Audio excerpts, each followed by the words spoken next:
আসসালামু আলাইকুম। এখন দেখবেন সংবাদ শিরোনাম। গণতন্ত্রের নিয়ামক হবে তারেক রহমানের ফেরা, গতি পাবে ন্যায়ভিত্তিক রাষ্ট্র প্রতিষ্ঠার স্বপ্ন, বিশ্বাস বিএনপির জ্যেষ্ঠ নেতাদের। তারেক রহমানকে স্বাগত জানিয়ে জামায়াত এনসিপি নেতৃত্বের ফেসবুক পোস্ট।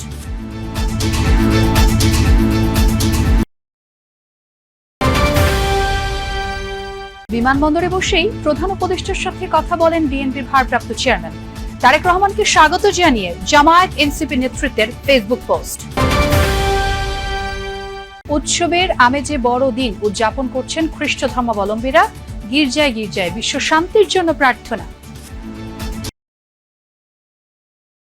এতক্ষণ দেখছিলেন সংবাদ শিরোনাম, এখন দেখবেন বিস্তারিত। আমার একটি পরিকল্পনা আছে, এই পরিকল্পনা দেশের জন্য, মানুষের জন্য। ৩০০ ফিটের জুলাই ৩৬ এক্সপ্রেসওয়ের প্রত্যাবর্তন মঞ্চ থেকে এই কথাই জানালেন বিএনপির ভারপ্রাপ্ত চেয়ারম্যান তারেক রহমান। বলেছেন, গণতান্ত্রিক অধিকার রক্ষায় সবার সহযোগিতা নিয়েই বাস্তবায়ন করা হবে এই পরিকল্পনা।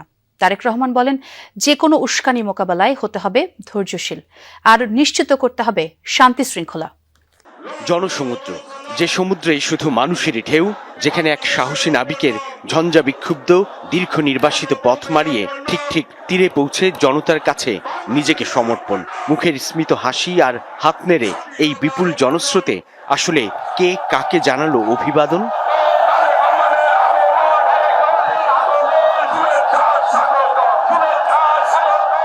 পাহাড় থেকে সমতল, সারা দেশ থেকে ছুটে আসা এই ঢলের উপলক্ষ বিএনপির ভারপ্রাপ্ত চেয়ারম্যান তারেক রহমানের ঐতিহাসিক স্বদেশ প্রত্যাবর্তন।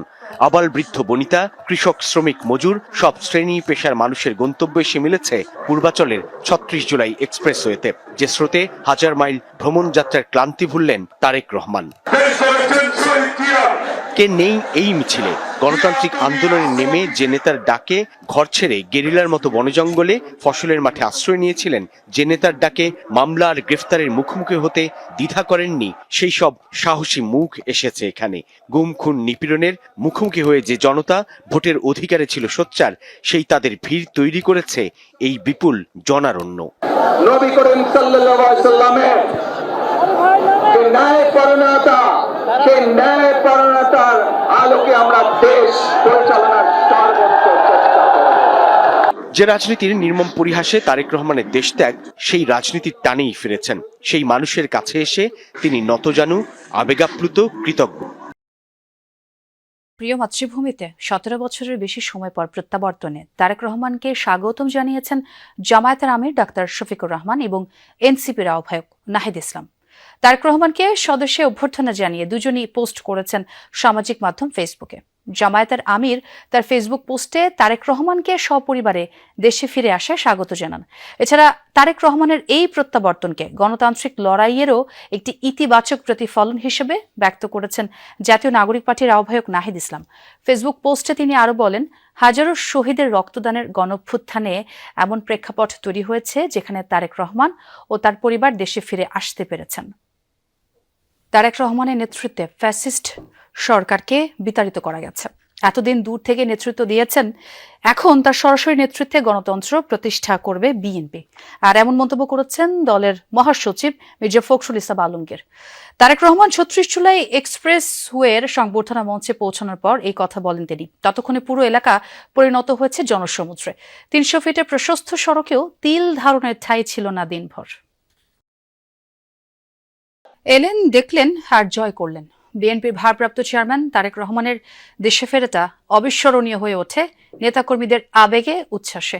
বিমানবন্দর থেকে ৩০০ ফিট সড়কের মঞ্চ মাত্র ৫ কিলোমিটারের মতো দূরত্ব যেতে কেটে গেছে ৩.৫ ঘন্টা। পুরো পথেই চলেছে আবেগের মহাসমুদ্রে অবগাহন। স্লোগান আর ফুলের পাপড়িতে লেখা হলো তার স্বদেশ প্রত্যাবর্তনের গল্প। নিশ্ছিদ্র নিরাপত্তার চাদরে মোড়ানো থাকলেও নেতাকর্মীদের ভালোবাসার উষ্ণতা ছুঁয়ে গেছে তারেক রহমানকে। এ দৃশ্য কে দেখেছেন কবে? সম্ভবত একেই বলে রাজকীয় প্রত্যাবর্তন। বুলেট প্রুফ কাচে ঘেরা বাস, নিরাপত্তা বেষ্টনী নিশ্ছিদ্র, কিন্তু বাঁধভাঙা আবেগের কাছে সবই যেন উবে যায় কর্পূরের মতো। ঘড়ির কাঁটায় তখন দুপুর 12:30। অপেক্ষার দীর্ঘ প্রহর শেষে খুলে যায় হযরত শাহজালাল আন্তর্জাতিক বিমানবন্দরের ভিআইপি গেট। বেরিয়ে আসেন Tarique Rahman. Bullet proof SUV নয়, উঠলেন লাল সবুজ রাঙানো বাসে। গায়ে তার সবার আগে বাংলাদেশ। কার্গো গেট দিয়ে বেরিয়েই দেখলেন জনস্রোত। দিন মাস বছর গুণে যারা অপেক্ষায় ছিলেন প্রিয় নেতার। কণ্ঠে তাদের স্লোগান, আগমনী তারেক রহমানের। আজকের এই দিনটার অপেক্ষায় আমরা গত 17 বছর অপেক্ষায় ছিলাম। নেতা কর্মীদের মাঝে যে একটা আনন্দ, এটা আগে ঈদের চেয়ে বেশি খুশি হব। শুধু ঢাকা শহরে নয়, পুরো বাংলাদেশে আজকে তারেকের অপেক্ষায় মানুষ অপেক্ষা কিছু আছে। জসীমউদ্দিন এভিনিউ থেকে ইউটার্ন নিতেই গাড়িবহরের পিছু পিছু হাঁটতে শুরু করেন নেতাকর্মী সমর্থকরা।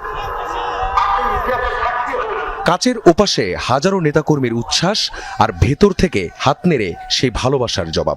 পুরোটা পথ দাঁড়িয়েই 300 ফিটের জুলাই 36 এক্সপ্রেসওয়ের পথে যাত্রা। প্রিয় নেতাকে এক নজর দেখে আবেগাপ্লুত তখন দূর দূরান্ত থেকে আসা দলীয় নেতাকর্মীরা। লক্ষ লক্ষ মানুষ আজকে ঢাকার বুকে এসেছে, আমরা তাকে দেখতে এসেছি। জনগণের ভালোবাসা কোনো সীমানা মানে না। এত বেশি উচ্ছ্বাস, এত বেশি আনন্দ, সেটা আমরা ধরে রাখতে পারছি না।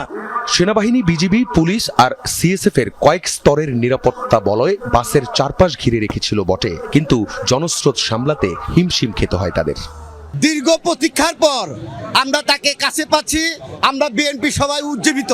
উনি যে 17 বছর কষ্ট করেছে দলকে নিয়ে, আমাকে নিয়ে, দেশকে নিয়ে, দেশের মানুষকে জন্য, সেই আজকে সেই উৎকণ্ঠা সমস্ত কিছু অবসান হলো। খিলক্ষেত কুড়িল ফ্লাইওভার পেরিয়ে ঘড়ির কাঁটায় যখন 2:30, তখন 300 ফিটের সমাবেশে এসে পৌঁছায় গাড়িবহর। রাজপথে তখনও চলছে তারেক রহমানের স্বদেশ প্রত্যাবর্তনের স্লোগান, উচ্ছ্বাস। আখলাকুস সাফা, যমুনা নিউজ, ঢাকা। এদিকে সকালে প্রিয় মাতৃভূমিতে পা রাখেন বিএনপির ভারপ্রাপ্ত চেয়ারম্যান তারেক রহমান। এক অবিস্মরণীয় আবেগঘন পরিবেশে সকালে 11:40 শাহজালাল আন্তর্জাতিক বিমানবন্দরে পৌঁছায় তাকে বহনকারী বিমান। নামার পর থেকেই অনেকটা আবেগ আর ভালোবাসায় ভাসছেন তারেক রহমান। বিএনপি নেতাকর্মীরা যেন অনেকটা কাছ থেকে দেখছেন তাদের স্বপ্নের সময়টুকু। বিমানবন্দরের বাইরে বেরিয়ে এসে হাঁটেন খালি পায়ে। দীর্ঘদিন পর নেন মাতৃভূমির মাটির স্পর্শ। আবেগ আপ্লুত তারেক রহমান এরপর চড়েন লাল সবুজ রঙের বাসে। পথে পথে লাখো মানুষের ভালোবাসায় সিক্ত হয়ে রওনা করেন 300 ফিটের সংবর্ধনা স্থলের দিকে। প্রতিদিনই বাংলাদেশ বিমানের ফ্লাইট নামে এখানে, কিন্তু এই ফ্লাইটটির জন্য যেন অপেক্ষার পালা শেষ হচ্ছিল না লাখো কোটি জনতার। তারেক রহমান আসছেন ঘোষণার পর থেকেই অধীর আগ্রহ সারা দেশের বিএনপির নেতাকর্মীদের। এই দৃশ্য দেখার জন্য ঠিক কত মানুষ টিভি সেট আর সোশ্যাল মিডিয়ায় চোখ রেখেছিলেন তা হয়তো একদিন গবেষণার বিষয় হবে। শুভ বড়দিন। গির্জায় গির্জায় চলছে বিশেষ প্রার্থনা। খ্রিস্ট ধর্মাবলম্বীরা আলোকসজ্জায় ঘর সাজিয়েছেন, আয়োজন করেছেন বাহারি পিঠা আর কেকের। বিশ্বের পাশাপাশি দেশের শান্তির জন্য প্রার্থনা হয়েছে উপাসনালয়গুলোতে। দেচকাও চার্চে বড়দিনের শুভেচ্ছা জানিয়ে প্রেস